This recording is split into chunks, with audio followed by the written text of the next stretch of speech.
बिस्मिल्लाहिर्रहमानिर्रहीम। अस्सलाम वालेकुम मेरे दोस्तों। एक्सेल के इस पार्ट में हम आपको टाइप्स ऑफ एंट्रीज, कितने तरह की एंट्रीज होती है, यानी किसी भी सेल में हम कितने तरह की एंट्रीज कर सकते हैं, उसके अलावा रेफरेंसेस के बारे में बताएंगे। एक्सेल में कितने तरह के रेफरेंसेस होते हैं। वीडियो शुरू करने से पहले मैं सैयद जुल्फ़कार ज़ैदी, आप देखना शुरू कर चुके हैं मेरा YouTube channel reality of life. दोस्तों, अपने पिछले वीडियो में हमने आपको बताया था कि ये जितने भी बॉक्स दिख रहे हैं ये सेल कहलाते हैं, ये हमारे कॉलम्स हैं और ये रोज हैं। अब इस एक्सेल में सेल पे जो कुछ आपको टाइप करना होता है, आप सेल में टाइप करेंगे तो एंट्रीज कितने तरह की होती है। पहली कहलाती है आपकी लेबल एंट्री या टेक्स्ट एंट्री। जब भी आप कोई अल्फ़ाबेट्स से रिलेटेड काम करते हैं तो वो टेक्स्ट एंट्री या लेबल एंट्री कहलाएगी। जैसे आपने यहाँ लिखा नेम और यहाँ लिख दिया टॉम, तो इस तरह की एंट्रीज आपकी लेबल या टेक्स्ट एंट्री कहलाएंगी। सेकंड है वैल्यूज एंट्रीज। वैल्यूज एंट्रीज को हम नंबर एंट्रीज भी कहते हैं, नंबर कहें चाहे वैल्यूज एंट्रीज कहें। वैल्यू एंट्री क्या है, जैसे यहाँ पे आपने लिखा एज और यहाँ लिख दिया 45, तो ये जो 45 लिखा है ये हमारी कहलाएगी वैल्यू एंट्री। तीसरी एंट्री कहलाती है डेट एंट्री। यहाँ पे आपने लिखा DOB डेट ऑफ बर्थ 26 और 2018। जब आपने यहाँ डेट के फॉर्मेट में आप एंट्री करेंगे तो ये डेट एंट्री कहलाएगी। जब भी आपको डेट लिखना है तो MFDDYY के फॉर्मेट में डेट लिखेंगे। जैसे फॉर एग्जांपल आज की डेट लिखनी है 28 अक्टूबर है, तो हमने लिखा 10th, पहले अक्टूबर का मंथ, फिर 28 और उसके बाद हमने लिखा 23। तो इस फॉर्मेट में हम डेट डालेंगे। इसको अगर आपको चेंज करना है तो राइट बटन प्रेस करिए और राइट बटन में जाके फॉर्मेट सेल पे आ जाएं और डेट में आके यहाँ से आप डेट के फॉर्मेट को, किसी भी फॉर्मेट को आप यूज़ कर सकते हैं। तो डेट आपकी जो फॉर्मेट आप यूज़ करेंगे उस फॉर्मेट में आ जाएगी, यानी डेट के फॉर्मेट को भी आप चेंज कर सकते हैं। नेक्स्ट एंट्री कहलाती है फॉर्मूला एंट्री। फॉर्मूला एंट्री क्या है कि अगर आपने लिखा यहाँ पे for example 10 multiply by 5, answer आ जाएगा 50। आपने लिखा 12 प्लस 8, आंसर आ जाएगा। ये जो एंट्री है जो आप इक्वल टू लगा के लिखते हैं ये कहलाती है फॉर्मूला एंट्री। तो ये 4 तरह की एंट्रीज होती हैं, लेबल एंट्री यानी टेक्स्ट एंट्री, वैल्यू एंट्री यानी नंबर्स वगैरह, और डेट एंट्री और फॉर्मूला एंट्री। ये 4 तरह की एंट्रीज हैं। जैसे मुझे लेबल एंट्री डालना है, यानी कोई भी टेक्स्ट हमने लिख दिया इंडा, उसके नीचे मुझे उसकी एज डालनी है तो एज एंट्री कहलाएगी वैल्यू एंट्री। हमने एज इसकी दे दी 24। अब जैसे ही हमने 24 लिखा, आपने देखा जितने भी टेक्स्ट एंट्रीज हैं वो सब कॉलम में लेफ्ट अलाइन रहती हैं और जितनी भी न्यूमेरिक एंट्री हैं वो सब राइट अलाइन होती हैं। बाय डिफॉल्ट जो है वो राइट अलाइन होती हैं। तो अगर हमें इसमें लिखना है 001 फॉर एग्जांपल, अगर आप लिखेंगे 001 तो सिर्फ 1 आएगा, ठीक है। अगर आपको किसी भी नंबर से पहले 0 शो कराना है तो आपको पहले सिंगल कोट्स का यूज करना पड़ेगा। आपने सिंगल कोट्स लगाया, फिर आपने लिखा 0001, तो ये आपका आ जाएगा 0001। या आपने लिखा 005, ये आ गया 005। तो यानी अगर आपको किसी भी वैल्यू एंट्री से पहले, किसी भी नंबर से पहले 0 लगाना है तो आपको सिंगल कोट्स का यूज करना पड़ेगा। एक और बात समझते चलिए, जब भी आप सिंगल कोट्स लगा के 00 नंबर देंगे तो इसका जो नेचर है वो एज अ वैल्यू एंट्री ही रहेगा। जो सेल का नेचर है वो चेंज नहीं होगा। ऐसा नहीं है कि ये लेफ्ट पे अब ये लेफ्ट पे आ रहा है तो ये लेबल एंट्री हो गया, ऐसा नहीं है, ये वैल्यू एंट्री रहेगा। जैसे फॉर एग्जाम्पल हम इसको कैलकुलेट करें, मैंने लिखा ये 2 मल्टीप्लाई बाई नीचे जो 005 है तो देखिए 10 आ गया।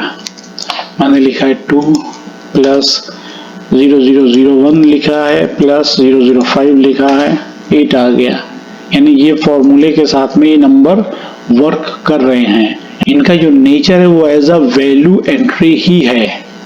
अब हम आपको बताएंगे रेफरेंस क्या है, रेफरेंसेस क्या हैं। एमएस एक्सेल में 3 तरह के रेफरेंस होते हैं, रिलेटिव रेफरेंस, एब्सोल्यूट रेफरेंस और मिक्स रेफरेंस।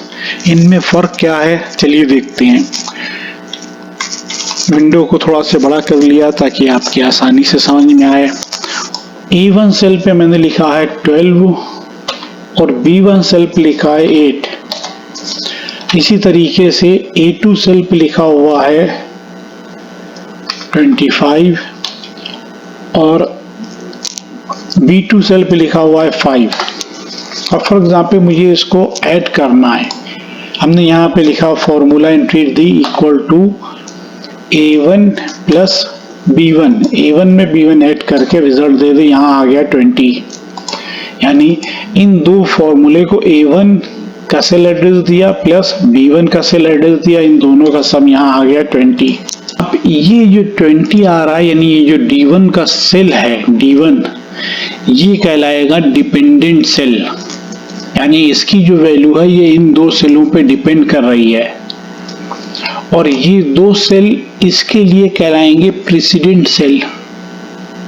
ठीक है, ये ध्यान रखिएगा, जहां फॉर्मूला आपने लिखा है वो कहलाएगा इन दो का डिपेंडेंट सेल, यानी A1 का B1 का डिपेंडेंट सेल, और इसके लिए ये कहलाएंगे प्रेसिडेंट सेल।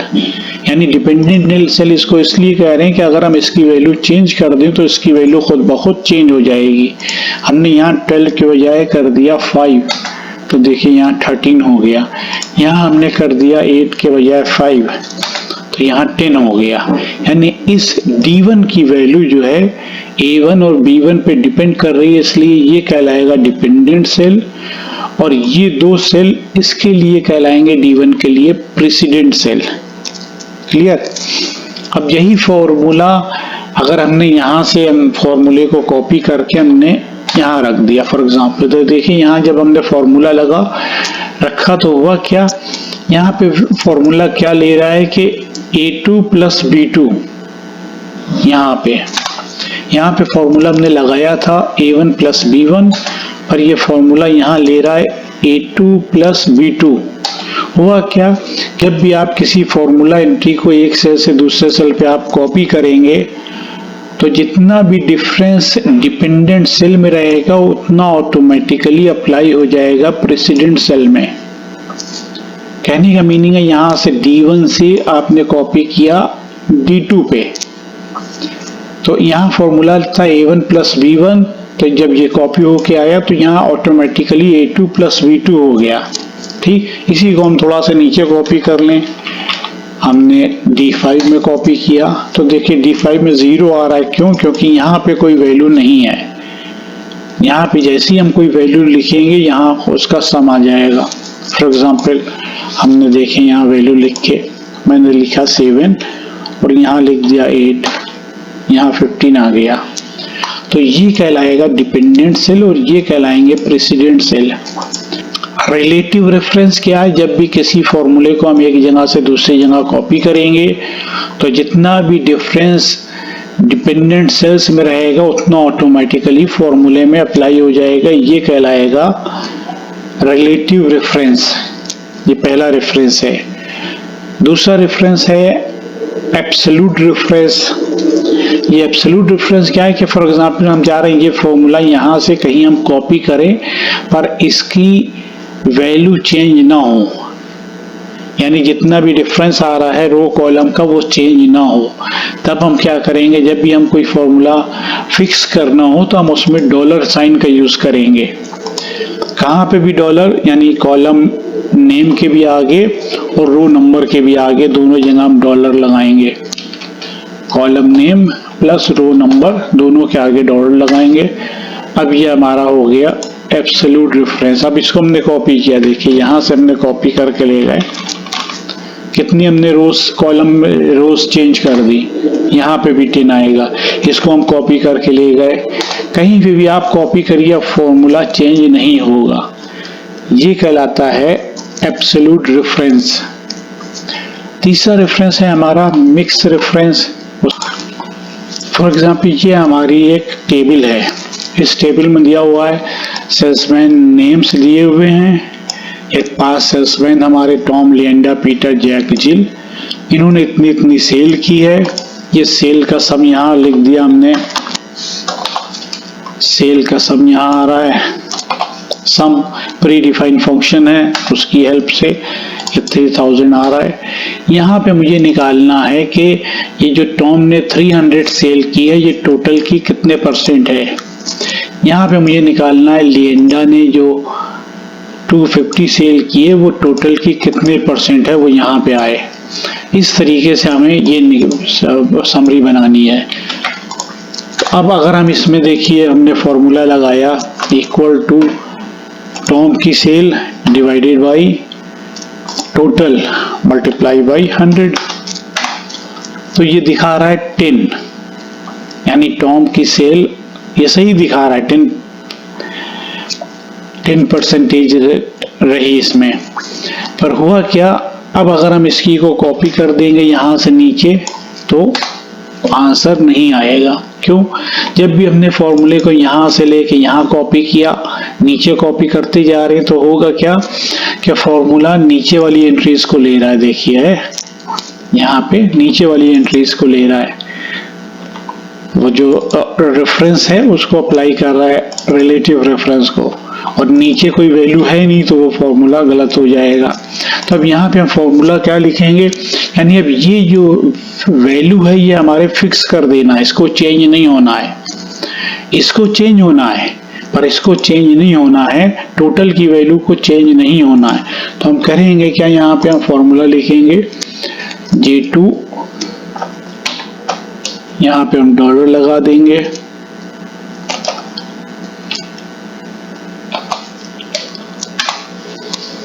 ठीक। अब यहाँ से जब हमने कॉपी करके नीचे किया तो देखिए रिजल्ट आ गया, तो सही, क्योंकि हमने सिर्फ यहाँ इस सेल को हमने जो है वो फिक्स कर दिया।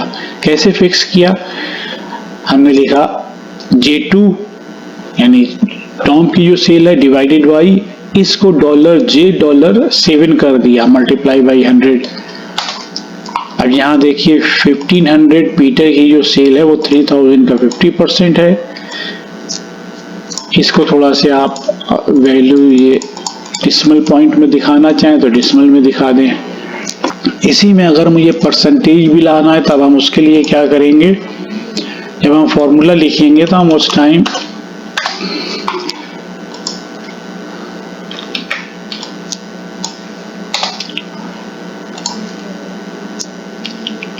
आपने सेलेक्ट किया, राइट बटन में चले गए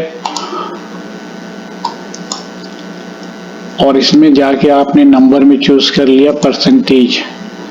जब आप परसेंटेज पे ओके करेंगे तो परसेंट का साइन लग के आएगा।